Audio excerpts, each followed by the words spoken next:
Bismillahirrahmanirrahim. Assalamualaikum warahmatullahi wabarakatuh. Bertemu kembali Ananda dengan pembelajaran kita pendidikan agama Islam dan budi pekerti ruang lingkup akhlak karimah atau akhlak terpuji semester 1 kelas 7 ini pada pertemuan yang ke-7. Adapun judul pembelajaran kita pada pertemuan ke-7 ini yaitu tentang hidup tenang dengan kejujuran dan amanah.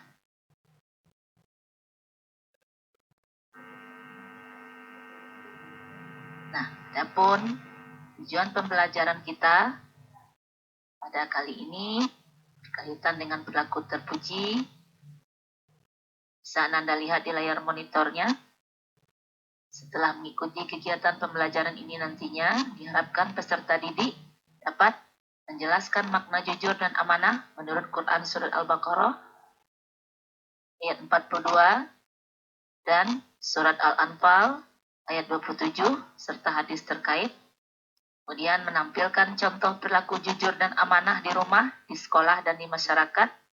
Dan yang ketiga, menjelaskan hikmah memiliki perilaku jujur dan amanah di rumah, di sekolah, dan di masyarakat. Nah, itulah 3 tujuan yang diharapkan nanti Ananda dapat mencapainya setelah pembelajaran ini selesai. Selanjutnya, kita akan membahas tema yang pertama, yaitu tentang jujur. Bisa Anda lihat layar monitornya untuk mengamati gambar. Yang pertama, gambarnya adalah Tuhan melihat dan malaikat mencatat. Apa yang dilihat oleh Allah, semua perilaku kita dan perbuatan kita. Seperti yang bisa Anda lihat gambarnya, bahwa ada gambar 1 tentang kegiatan peserta didik dalam ujian. Ada yang dengan jujur melakukan ujian, tidak mencontek atau tidak melihat jimat ketika melaksanakan ujian. Dan ada siswa yang mencontek juga. Kemudian gambar yang kedua adalah bahwa di kantin kejujuran sudah ditayangkan di sana bahwa untuk membayar jajan yang kita ambil bisa kita lakukan sendiri karena sudah ada label harga yang diberikan di sana.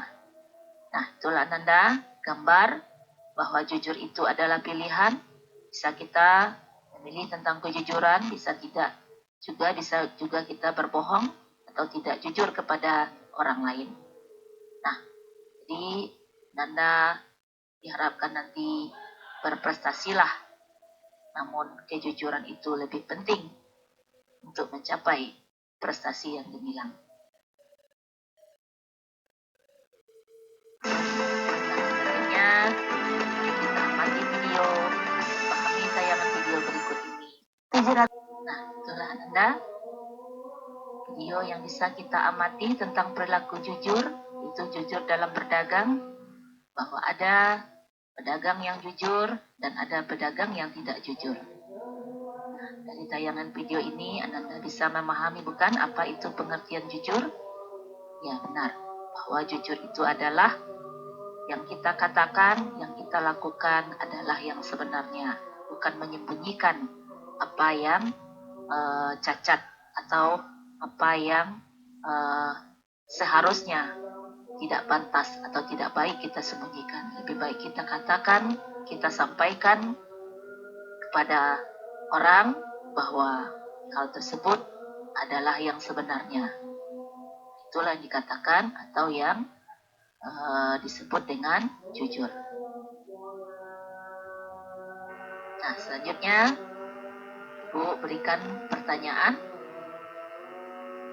Bisa Anda lihat di layar monitornya. Itu 1, sudah jujurkah Anda dalam setiap perkataan dan perbuatan? Atau sebaliknya, pernahkah Anda berbohong? Tentu Anda bisa menilai diri Anda sendiri. Kemudian kalau Ananda berbohong, kenapa Ananda berbohong? Apa alasan Ananda berbohong? Kemudian sejak kapan Ananda mulai berbohong? Siapa yang pertama kali mengajari Ananda berbohong? Pernahkah Ananda mencontek? Mengapa? Apakah perbuatan mencontek itu dibenarkan dalam Islam? Dibenarkan dalam ajaran agama kita? Kemudian sadarkah Ananda melakukannya? Atau ada pengaruh lain yang bisa membuat Ananda mencontek? Kemudian, yakinkah Ananda bahwa setiap perkataan dan perbuatan Ananda nantinya ada yang mengawasi dan memberikan balasannya? Nah, dari pertanyaan yang Ibu ajukan ini, tentu Ananda dapat menjawabnya sendiri dan mudah-mudahan Ananda tidak melakukan perbuatan berbohong, yaitu lawan dari jujur, dan Ananda bisa memahami bahwa kejujuran itu sangat penting diajarkan oleh Islam. Baiklah, kita lanjutkan. Berikutnya, bahwa di sekolah kita ada kantin kejujuran. Nah, pernahkah Ananda menipu Bapak Ibu kantin ketika membeli jajanan di sekolah? Atau malah sebaliknya, Ananda lakukan, Ananda beli jajanan sesuai dengan bayarannya, sesuai dengan beli makanannya. Nah, oleh karena itu, kalau Ananda sudah mengambil makanan tanpa membayarnya, maka Ananda harus bertobat kepada Allah, tidak akan mengulanginya lagi, dan kemudian Ananda cari Bapak Ibu kantinnya dan bayarlah uang jajannya dengan sesuai dengan pembelian jajan yang Ananda lakukan di sekolah. Selanjutnya, Ibu berikan pertanyaan lagi. Yang pertama, bagaimana perasaan Ananda setelah berkata jujur atau berbohong kepada orang lain?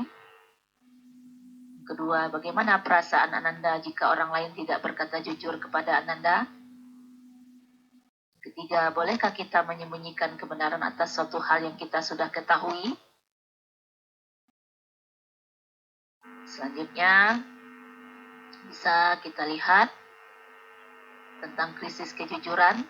Dari 3 pertanyaan tadi, bisa kita ketahui bahwa kejujuran itu adalah sangat krisis terjadi di Indonesia sekarang. Dan permasalahan yang sangat sering terjadi di kehidupan kita pada saat ini. Karena kita atau banyak orang lain yang tidak memiliki kejujuran. Bahwa kejujuran di negeri kita ini sangat rendah sehingga banyak pelaku-pelaku pembohong atau tidak yang orang-orang yang tidak jujur yang kita temui. Kemudian apakah itu dilakukan di rumah, di keluarga, atau di masyarakat, atau bahkan nanti di pemerintahan apabila mereka sudah memiliki jabatan di pemerintahan. Sehingga ada sebuah jawatan pekerjaan yang bernama KPK akan menyelidiki ketidakjujuran yang dilakukan oleh aparat pemerintahan.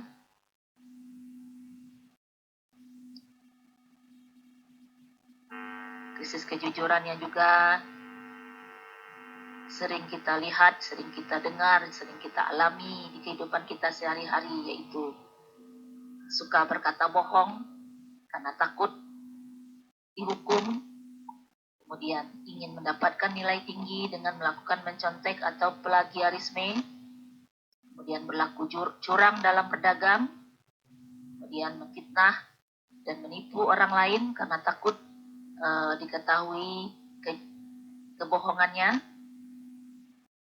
Kemudian yang terakhir, korupsi yang dilakukan oleh oknum-oknum kejahatan atau kebohongan.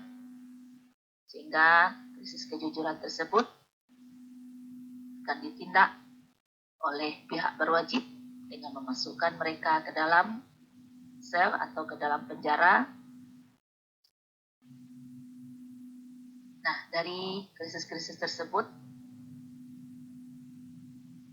berikan pertanyaan, apakah ketidakjujuran adalah hal yang wajar? Menurut Ananda, apakah ketidakjujuran itu adalah hal yang wajar?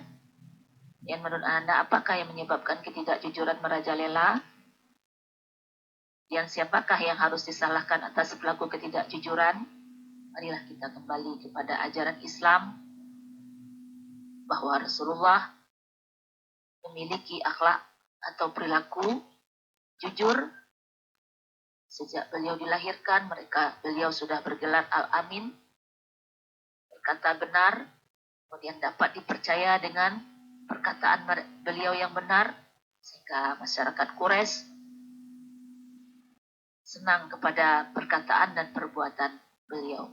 Walaupun mereka tidak senang dengan ajaran yang dibawa oleh Nabi Muhammad SAW, namun orang-orang kafir tersebut menyenangi perilaku Nabi Muhammad SAW karena memiliki perilaku yang benar, perkataan yang jujur. Nah, jadi kita sebagai umat Nabi Muhammad, hendaklah kita mencontoh perilaku Nabi kita Muhammad SAW, memiliki perilaku jujur dalam perkataan maupun dalam perbuatan. Nah, adapun dalil yang diajarkan oleh Allah kepada kita, oleh Nabi kita, yang berkaitan dengan as-siddiq, atau arti dari as-siddiq itu adalah kejujuran. Bagaimana Rasulullah bersabda yang berbunyi, At-takhirus sodukul amin ma'an nabiyina was-siddiqina wasyuhada.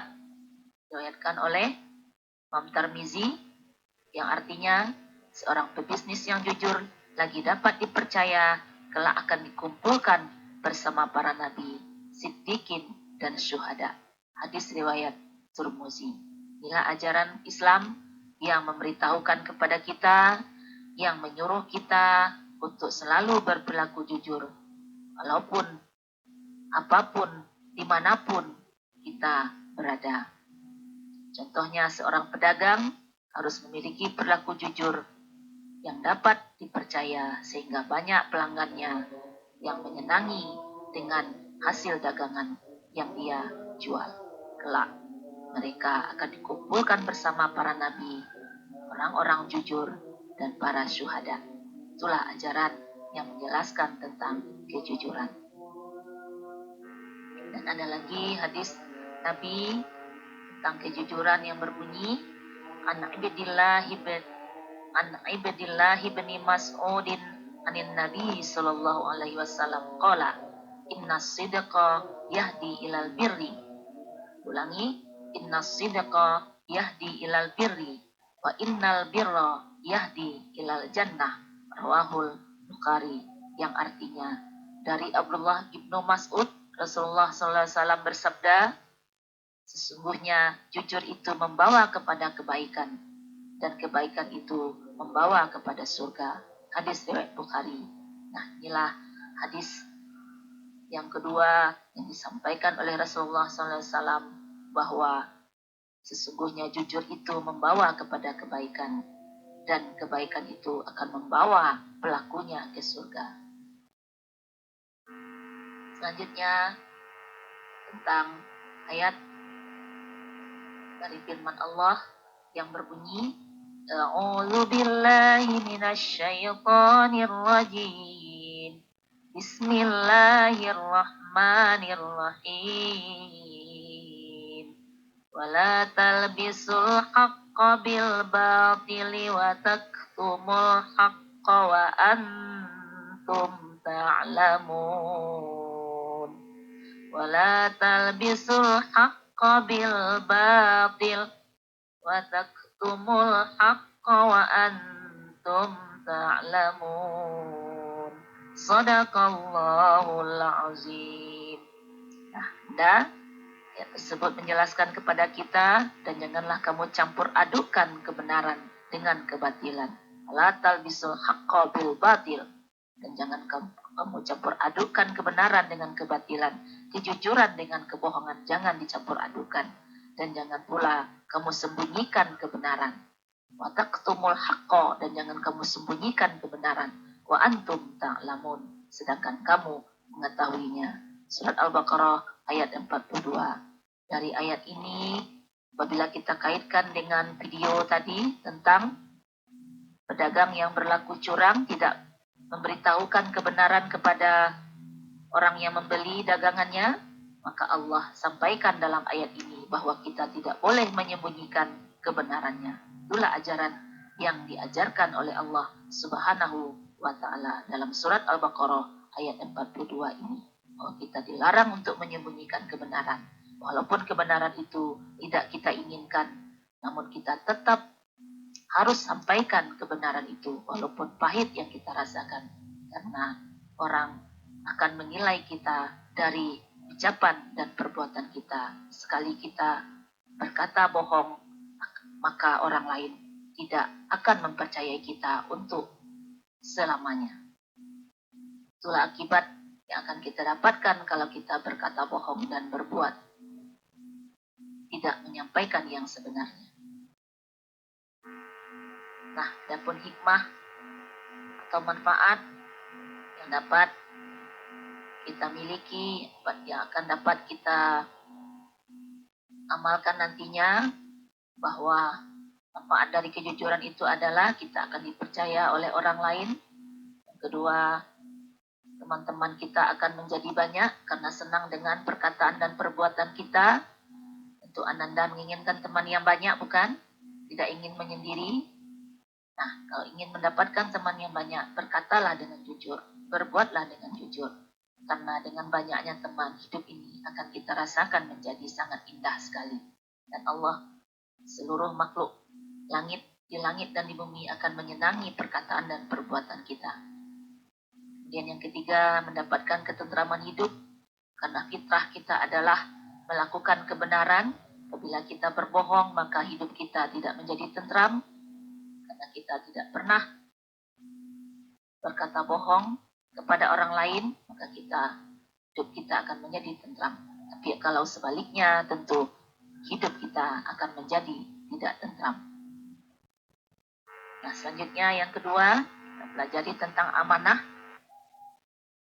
Itu amanah, definisi amanah atau pengertian amanah adalah dapat dipercaya, atau berarti juga pesan yang dititipkan dapat disampaikan kepada orang yang berhak. Amanah yang wajib ditunaikan oleh setiap orang adalah hak-hak Allah Subhanahu wa Ta'ala, seperti sholat, zakat, puasa, berbuat baik kepada sesama, dan yang lainnya. Nah, inilah amanah yang diberikan Allah kepada kita, bahwa kita disuruh untuk sholat, zakat, puasa, berbuat baik kepada sesama. Karena manusia itu, setelah ditanya oleh Allah bahwa manusia sanggup memikul amanah tersebut, maka Allah berikan amanah kepada manusia. Kemudian amanah juga berkaitan erat dengan tanggung jawab. Ya, karena Allah memberikan kepada kita tanggung jawab untuk melaksanakan sholat, zakat, puasa, berbuat baik kepada sesama, dan yang lainnya. Maka kita harus bertanggungjawabkan perbuatan kita itu. Karena Allah akan berikan ganjaran kepada kita. Apabila kita lakukan amanah itu dengan sebaik-baiknya, kita akan dimasukkan oleh Allah ke dalam surganya. Namun apabila sebaliknya, maka Allah berikan ganjaran kepada kita dengan seadil-adilnya, yaitu dimasukkan oleh Allah ke dalam nerakanya. Orang yang menjaga amanah biasanya disebut orang yang bertanggung jawab. Sebaliknya, orang yang tidak menjaga amanah disebut orang yang tidak bertanggung jawab. Nah, jadi Ananda kalau diamanahkan kepada Ananda sebuah kepercayaan, sebuah titipan oleh teman, oleh orang tua, oleh guru, hendaklah kita bertanggungjawabkan. Kita jaga amanah itu sebaik-baiknya. Seperti contohnya dalam kelas, kita dipercayakan oleh teman-teman menjadi ketua kelas, maka kita harus melakukan tanggung jawab kita. Apa tugas kita sebagai perangkat kelas? Sehingga teman-teman kita menjadi senang dengan kita dan kemudian berjalan dengan baik. dengan sebaik-baiknya hal-hal yang berkaitan dengan kegiatan yang dilakukan di kelas kita. Nah, itulah salah satu contoh bahwa apabila kita diberi tanggung jawab oleh orang lain, kita harus mempertanggungjawabkannya dengan baiknya. Ini ada dalil yang menjelaskan tentang perilaku amanah, terdapat dalam surat An-Nisa ayat 58. Saat Anda lihat di layar monitornya, Bismillahirrahmanirrahim. Kita baca sama-sama ya. Innallaha ya'murukum an tu'addul amanati ila ahliha. Sesungguhnya Allah menyuruh kamu supaya menyerahkan segala jenis amanah kepada ahlinya yang berhak menerimanya. Surah An-Nisa ayat 58. Ayat ini menjelaskan kepada kita bahwa Allah menyuruh kita manusia supaya menyerahkan segala jenis amanah kepada yang ahlinya, kepada orang yang mampu kita amanatkan tanggung jawab kepada mereka. Kemudian dalil berikutnya surah Al-Anfal ayat 27 yang berbunyi Bismillahirrahmanirrahim. Ya ayyuhalladzina amanu la taqunullaha war rasula wa la taqunu amanatikum wa taqunu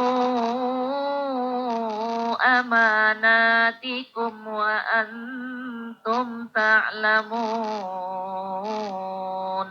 Wahai orang-orang yang beriman, janganlah kamu mengkhianati amanah Allah dan Rasul-Nya, dan janganlah kamu mengkhianati amanah-amanah kamu, sedang kamu mengetahui salahnya. Al-Anfal ayat 27. Nah, itulah dalil yang menjelaskan tentang perilaku amanah. Menurut surat Al-Anfal ayat 27, bahwa kita tidak boleh mengkhianati amanah yang diberikan Allah dan Rasul-Nya. Kita tidak boleh mengkhianati amanah-amanah yang dipercayakan kepada kita, sedangkan kita mampu melakukannya. Nah, itulah dalil yang menjelaskan tentang perilaku amanah. Surat Al-Anfal ayat 27. Amanah itu pernah ditawarkan oleh Allah kepada langit, namun langit tidak sanggup untuk memikulnya. Kemudian kepada gunung juga tidak sanggup untuk memikulnya. Nah, lalu Allah berikan kepada bumi, dan bumi menyampaikan bahwa bumi juga tidak sanggup untuk melaksanakannya. Lalu Allah tawarkan kepada manusia, dan manusia mengatakan sanggup untuk memikulnya. Namun manusia itu amat zalim dengan amanah yang diamanatkan kepada mereka. Itulah yang disampaikan Allah, bahwa amanah itu diberikan kepada manusia karena manusia itu mengatakan sanggup untuk memikulnya. Terdapat dalam surat Al-Ahzab ayat 72. Nah, sekarang kita lihat amanah itu apa saja. Yang pertama, amanah kepada Allah, amanah terhadap Allah Subhanahu wa Ta'ala, yaitu dengan melaksanakan ketaatan atas segala perintah dan menjauhi segala larangan yang dilarang oleh Allah Subhanahu wa Ta'ala. Itulah yang dikatakan orang yang takwa, melaksanakan perintah dan menjauhi larangan Allah. Dapat dalam surat Al-Anfal ayat 27, ya, seperti yang sudah kita baca dan kita pahami tadi. Nah, adapun amanah yang diberikan Allah kepada manusia, karena manusia sanggup memikul amanah tersebut seperti sholat, puasa, zakat, haji, sedekah, berkurban, dan kemudian amanah terhadap sesama manusia, bahwa manusia itu diamanahkan oleh sesama manusia, diantaranya hak-hak antar sesama manusia. Contohnya dititipi pesan atau barang, maka kita kita harus menyampaikannya kepada yang berhak menerimanya. Seperti hadis yang telah disampaikan tadi. Dan juga ayat surah An-Nisa ayat 58 bahwa sesungguhnya Allah menyuruh kamu untuk menyampaikan amanah kepada yang berhak menerimanya. Nah, ini contohnya sebuah gambar bila kita dititipkan barang atau uang, kita harus pikul kepercayaan orang itu kepada kita. Jangan sampai uang itu hilang atau barang itu cacat yang dititipkan orang kepada kita sehingga kita bisa mengembalikannya seperti barang yang utuh yang dititipkan kepada kita atau uang yang dititipkan kepada kita supaya jangan sampai berkurang. Kemudian kita diamanahkan contohnya menjadi pemimpin karena menurut hadis Rasulullah bahwa setiap kita itu adalah pemimpin.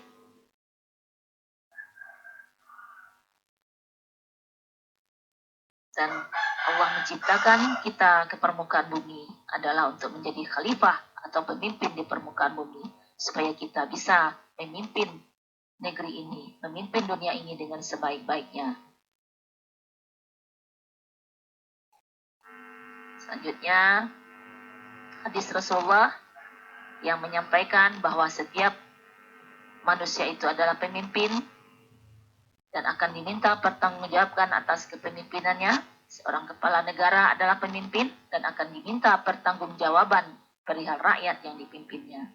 Pada saat nanti bahwa manusia akan mempersaksikan semua amal perbuatannya, kecuali mulut yang dikunci oleh Allah tidak bisa memberikan kesaksian.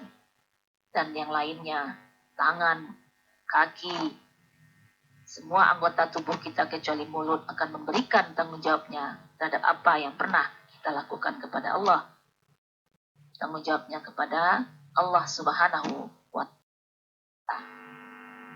Kemudian yang ketiga adalah amanah terhadap diri sendiri, yaitu menggunakan segenap kemampuan demi menjaga kelangsungan hidup kita, kesejahteraan dan kebahagiaan diri kita.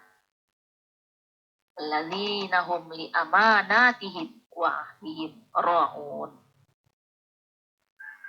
Dan sungguh beruntung orang yang memelihara amanat-amanat dan janjinya. Surat Al-Mu'minun ayat 8. Nah, inilah ananda berkaitan dengan perilaku amanah. Jadi amanah itu ada 3 macamnya. Yaitu yang pertama amanah kepada Allah, yang kedua amanah kepada manusia, yang ketiga amanah kepada diri sendiri. Nah, kita akan mendapatkan hikmah dari amanah yang kita jalankan dengan tanggung jawab yang sebenarnya. Bahwa hikmah yang kita dapatkan nantinya adalah orang lain akan percaya kepada kita. Karena ini merupakan modal yang sangat berharga dalam menjalin hubungan atau berinteraksi antara sesama manusia. Yang kedua, mendapatkan simpati dari semua pihak, baik kawan maupun lawan. Yang ketiga, hidupnya akan sukses dan dimudahkan oleh Allah Subhanahu wa Ta'ala. Maka pesan Ibu di sini, jalankanlah amanah dengan sebaik-baiknya, sehingga kita mendapatkan 3 hikmah dari perilaku amanah yang sudah kita laksanakan dengan sebaik. Inilah ananda yang dapat kita pelajari saat ini tentang perilaku terpuji, jujur, dan amanah. Mudah-mudahan apa yang Ibu sampaikan tadi bisa bermanfaat dan menambah ilmu ananda tentang perilaku terpuji dan bisa ananda terapkan dalam kehidupan sehari-hari. Ibu akhiri dengan membaca Assalamualaikum warahmatullahi wabarakatuh. Mohon maaf atas kesalahan. Semuanya datang dari Ibu. Mohon ampun kepada Allah. Kepada ananda, Ibu minta maaf. Demikianlah pembelajaran kita saat ini. Ibu ucapkan sekian dan syukran terima.